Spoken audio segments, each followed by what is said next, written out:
The late afternoon sun cast long shadows across the quiet suburban street in Riverside County. Marcus Bennett stood on the stone walkway leading to his front door, keys in hand, still wearing his navy blue gym shirt. He'd just returned from his regular workout at the Veterans Center downtown. The two-story colonial behind him was modest but well-maintained, with fresh paint and a manicured lawn that spoke to the discipline of its owner. He was about to unlock his door when the patrol car pulled up to the curb. Marcus didn't think much of it at first. Police occasionally drove through the neighborhood. But then the door opened, and Officer Derek Holloway stepped out with a deliberate slowness that made Marcus's instincts sharpen. Holloway was a 12-year veteran of the county sheriff's department, built thick through the shoulders, with a squared jaw and eyes that had already made a judgment before he'd even crossed the street. "Excuse me," Holloway called out, one hand resting on his belt. "I'm going to need you to step away from that residence." Marcus turned fully, his expression calm but alert. "This is my home, officer. I said step away from the door." Holloway's voice had an edge now, his body language shifting into something more aggressive as he approached the property line. Marcus's jaw tightened slightly, but his hands remained visible, relaxed at his sides. He'd been trained for hostile situations far more dangerous than this. But something in Holloway's eyes told him this wasn't going to be simple. "Officer, I live here," Marcus said evenly, his voice carrying the kind of calm that came from years of high-pressure training. "Is there a problem?" Holloway stopped at the edge of the lawn, his hand still hovering near his belt. "We received a call about a suspicious person attempting to break into a residence at this address. I need to see some identification." Marcus felt the familiar weight of exhaustion that came with moments like these. He'd been through variations of this before, though never at his own home. "A suspicious person," he repeated, his tone flat. "At my own house. ID now." Holloway's voice had dropped lower, more commanding. Marcus slowly reached toward his back pocket, movements deliberate and visible. "I'm reaching for my wallet. My identification is inside. Keep your hands where I can see them." Holloway barked, his hand now gripping his service weapon, though he hadn't drawn it yet. "My hands are visible, officer. I'm complying with your request." Marcus pulled out his wallet with 2 fingers, holding it up. "My driver's license shows this address. Would you like to see it?" Holloway moved closer, his boots heavy on the walkway. "Put it on the ground and step back." "Officer Holloway," Marcus read the nameplate, committing it to memory. "I'm a homeowner standing in front of my own property. I'm happy to show you identification, but I'm not putting my wallet on the ground." The air between them crystallized with tension. Holloway's face flushed slightly, his eyes narrowing. "You're refusing a lawful order?" Marcus kept his voice measured, controlled. "I'm not refusing anything. I'm offering to show you my identification like you asked. My name is Marcus Bennett. This is 2847 Oakmont Drive. I've lived here for 3 years." Holloway took another step forward, now less than 6 feet away. His hand remained on his weapon. "I don't care how long you say you've been here. Someone called about a break-in, and you matched the description." "What description would that be?" Marcus asked, though he already knew the answer. "Black male, athletic build, dark clothing," Holloway said without hesitation. Marcus glanced down at his navy gym shirt and athletic pants, then back at the officer. "That's about 40% of the men in this neighborhood, officer." Did the caller mention anything else? Like the fact that the homeowner is a black man who goes to the gym every Tuesday and Thursday? "Don't get smart with me," Holloway snapped. "Turn around and place your hands on the door." "I'm not doing that." The words hung in the air like a challenge. Holloway's face darkened further, and Marcus could see the shift happening, the officer's ego taking over whatever training he might have had. "You're interfering with an investigation. Turn around now, or I'll place you under arrest." Marcus didn't move. His heart rate remained steady, his breathing controlled. "Officer, I'm standing on my own property. I've identified myself. I'm not interfering with anything. If you want to verify that I live here, I'll show you my license, my mortgage papers, my utility bills." Holloway's radio crackled, but he ignored it. "Last chance," he said. Marcus could see it now, the point of no return forming in Holloway's eyes. The officer's pride had been challenged, and in his mind, backing down wasn't an option. Marcus had seen this type before, in different uniforms, different countries. Men who confused authority with dominance. "Officer, I need you to take a breath and think about what you're doing." Marcus said quietly. I'm not a threat. I'm not resisting. I'm a veteran standing in front of my own home. Oh, now you're a veteran? Holloway's voice dripped with sarcasm. Everybody's a veteran when they want sympathy. Turn around. Hands on the door now. Marcus's jaw clenched. I served 8 years as a Navy SEAL. 3 deployments. I'm not asking for sympathy. I'm asking you to use common sense. I don't care if you say you're a general. Holloway shouted, moving within arm's reach now. You're suspected of criminal activity, and you're refusing to comply. The radio crackled again. A dispatcher's voice broke through. Unit 72, be advised, homeowner at 2847 Oakmont is confirmed as Marcus Bennett, registered resident. Caller may have incorrect address. Holloway reached up and turned down his radio volume without breaking eye contact with Marcus. Marcus's eyes widened slightly. Did you just ignore your dispatcher? Don't tell me how to do my job, Holloway hissed. He grabbed Marcus's arm suddenly, trying to spin him toward the door. Marcus's training kicked in instinctively. He didn't pull away violently, but his body remained rooted, immovable. Years of combat conditioning made him far stronger than Holloway had anticipated. Do not put your hands on me, officer, Marcus said, his voice still controlled but carrying steel now. Holloway's face went crimson. You're resisting, Holloway shouted, reaching for his handcuffs with his free hand while trying to maintain his grip on Marcus's arm. Stop resisting.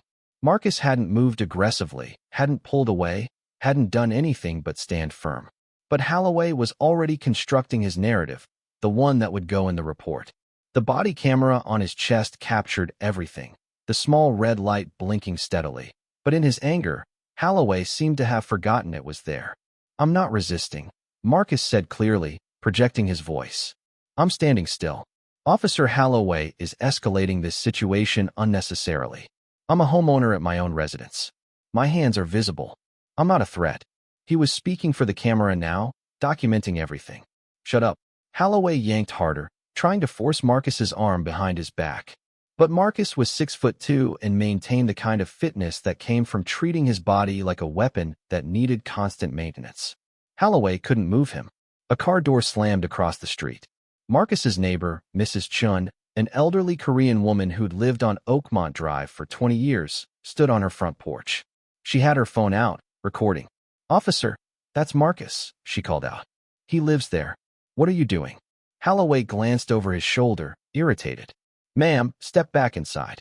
This is police business. I'm calling your supervisor, Mrs. Chin said, her voice shaking but defiant. Holloway's radio crackled again, louder this time. Unit 72, please confirm status. Supervisor requesting your location. Holloway finally released Marcus's arm and grabbed his radio. 72, I'm code 4. Situation under control. But his hand was shaking now. Marcus rubbed his arm where Holloway had gripped it, his eyes never leaving the officer's face. Under control? Marcus said, his voice quiet but cutting. You just assaulted a homeowner on his own property after your dispatcher confirmed I live here. You turned down your radio to ignore that information. And now you're lying to your supervisor. Holloway's eyes darted between Marcus, Mrs. Chin still recording across the street, and the body camera on his own chest. For the first time, uncertainty flickered across his face. But instead of de-escalating, he doubled down. You were acting suspiciously. You refused lawful orders. I had probable cause to detain you. Probable cause for what crime? Marcus asked, standing while black in my own driveway. Don't play that card with me, Holloway spat. I don't see color. I see criminals. Marcus almost laughed at the absurdity, but kept his expression neutral. Officer, you need to leave my property now. If you want to continue this conversation, you can do it with your supervisor present and my attorney on the phone. Holloway stepped closer again, invading Marcus's space, trying to intimidate through proximity. Are you threatening me? I'm invoking my rights. Your rights. Holloway's voice rose again. You know what I think? I think you're hiding something. I think I should search this house right now. Make sure everything's legitimate. You don't have a warrant, Marcus said flatly. And you don't have consent. You have nothing except a dismissed call and your own prejudice. The words hit Holloway like a slap. His face contorted with rage, and his hand moved toward his weapon again, fingers brushing the grip. Mrs. Chun screamed from across the street. Don't you dare. I'm recording everything. Another patrol car turned onto Oakmont Drive, lights flashing, but no siren. Holloway froze. The second patrol car rolled to a stop behind Holloway's vehicle. A female officer stepped out, older, with sergeant stripes on her sleeve. Her nameplate read Morrison. She took in the scene with experienced eyes. Holloway's aggressive stance, Marcus's controlled calm, Mrs. Chun recording from across the street, the tension thick enough to cut. "Officer Holloway," Morrison called out, her voice crisp and professional. "Step back from the resident, please." Holloway turned, his face still flushed. "Sergeant, this suspect was—" "I said step back." Morrison's tone left no room for argument. Holloway reluctantly moved away from Marcus, but the anger still radiated off him in waves. Morrison approached Marcus with her hands visible, non-threatening. "Sir, I'm Sergeant Morrison. Can you tell me what's happening here?" Marcus nodded toward Holloway. "That officer received a call about a suspicious person at this address. I'm the homeowner. I identified myself. Your dispatcher confirmed my residency." Officer Holloway ignored that information, turned down his radio, grabbed me, and threatened to search my home without a warrant or consent. Morrison's eyes flicked to Holloway's body camera, then back to Marcus. "Are you injured?" He grabbed my arm. "I'll have bruising." "Did you strike the officer or attempt to flee?" "No, ma'am. I remained stationary the entire time. I informed him repeatedly that this is my home." Morrison turned to Holloway. "Is your body camera active?" Holloway's face paled slightly. "Yes, Sergeant." "Good." Morrison's expression hardened. "Return to your vehicle and wait for me there. Now." As Holloway walked away, Morrison spoke quietly to Marcus. "Sir, I apologize for this situation. May I see your identification?" Marcus handed her his license without hesitation. What Morrison didn't know yet was who Marcus Bennett really was. Marcus's driver's license showed the Oakmont Drive address, exactly as he'd said. Morrison handed it back to him with a professional nod. "Everything checks out, Mr. Bennett. Again, I apologize for the inconvenience." "Inconvenience," Marcus repeated, the word tasting bitter.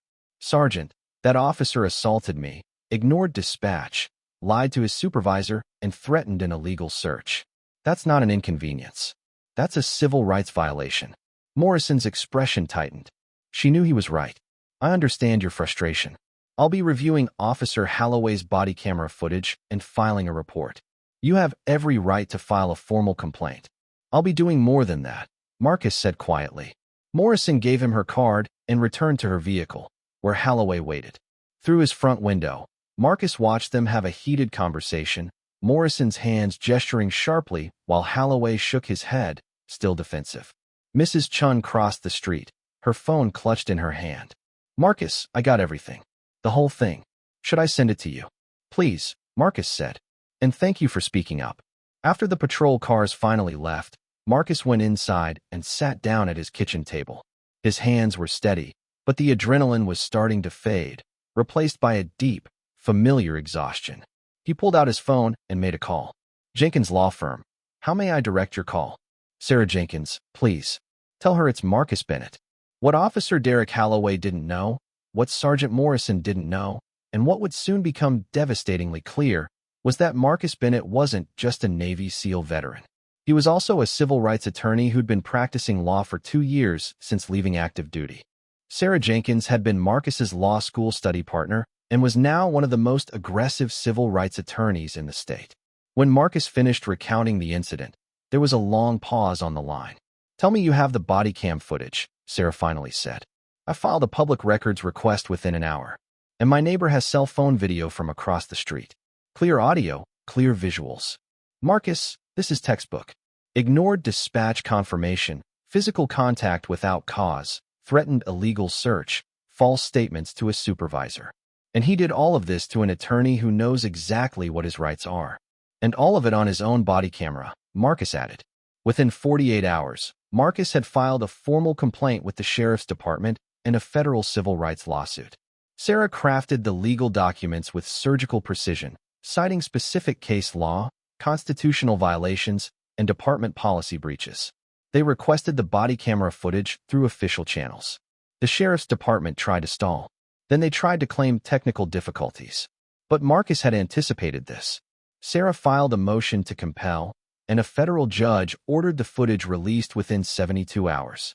When the video went public, it spread like wildfire. The local news picked it up first, then state outlets. Within a week, it had gone national. The footage showed everything: Holloway's aggression, Marcus's calm compliance, the dispatcher's confirmation that Holloway ignored, the physical grab, the threats, the lies. An internal affairs investigation was opened immediately. Holloway was placed on administrative leave.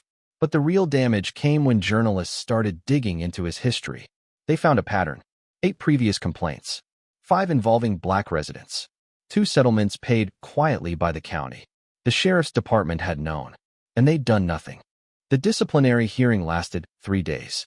Marcus sat in the observer section, calm and professional in a tailored suit, while Officer Derek Holloway's career was dissected piece by piece. The body camera footage played on a large screen for the review board. Every word, every ignored warning, every lie. Holloway's attorney tried to argue procedural errors, tried to claim Marcus had been subtly non-compliant, tried to suggest the physical contact was minimal. But the evidence was overwhelming. The pattern was undeniable. The board's decision was unanimous: termination, revocation of peace officer certification, a recommendation for criminal charges of assault under color of authority. The county settled Marcus's lawsuit for $2.3 million 4 months later.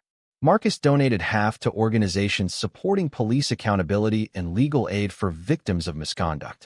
Holloway's termination made headlines, but what happened next mattered more.